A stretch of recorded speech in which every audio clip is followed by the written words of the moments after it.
আসসালামু আলাইকুম। আজকে নতুন বছরের প্রথম বৃষ্টি হচ্ছে।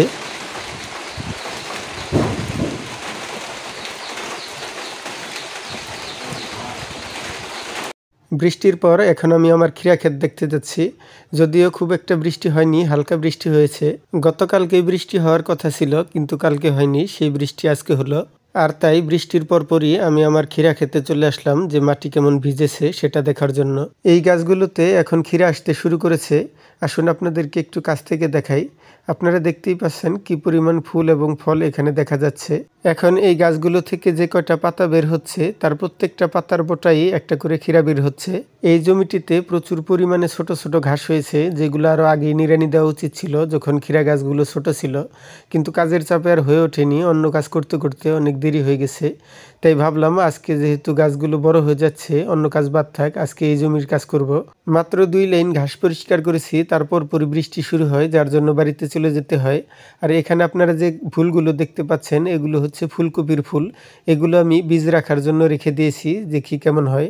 আর গতকালকে যখন আকাশে মেঘ জমতে শুরু করে তখন মেঘের গর্জন শুনেই আমি জমিতে কিছু সার ছিটিয়ে দিয়েছি, যাতে বৃষ্টি হলেই সারগুলো গলে মাটিতে মিশে যায়।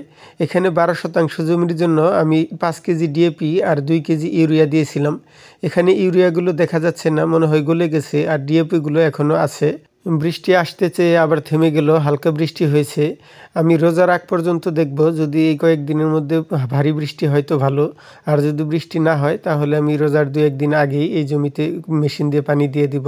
কারণ শসা এবং ক্ষীরা গাছ প্রচুর পরিমাণে পানি চায়, আর রোজা থেকে আমি মেশিন টানার কাজ করতে পারবো না, তাই রোজার আগেই আমি এই জমিতে পানি দিয়ে দিব। অলরেডি এই জমিতে একবার পানি দেওয়া হয়েছিল, তারপরও অতিরিক্ত ঘাসের কারণে গাছগুলো এখনও বড় হচ্ছে না।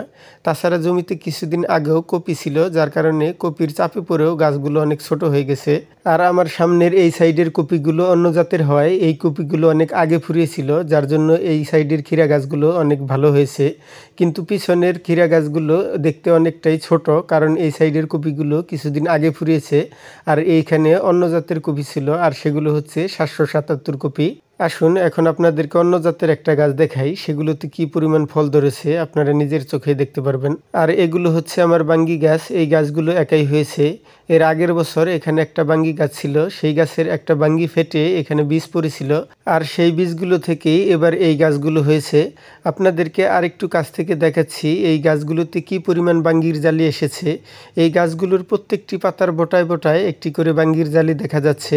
আমার মনে হয় এই জমিতে যদি ক্ষীরা না করে বাঙ্গি করতাম তাহলে অনেক ভালো হতো, কারণ এক একটা বাঙ্গি এই সময় 80 থেকে 100 টাকা পর্যন্ত বিক্রি হয়ে থাকে।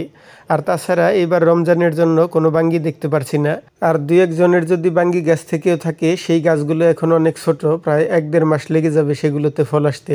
আর তাছাড়া আমাদের এইদিকে দেখতে পারছি ফুলকপির মতো এবার অনেকেই ক্ষীরা চাষ করেছে। এবার তো ফুলকপিতে ধরা খেলামই, আল্লাহ জানে এবার ক্ষীরাতে কেমন হয়। যাই হোক, আল্লাহ ভরসা, দোয়া করবেন সবাই আমার জন্য। তো এই ছিল আজকের মতো। ধন্যবাদ সবাইকে ভিডিওটি ধৈর্য ধরে শেষ পর্যন্ত দেখার জন্য।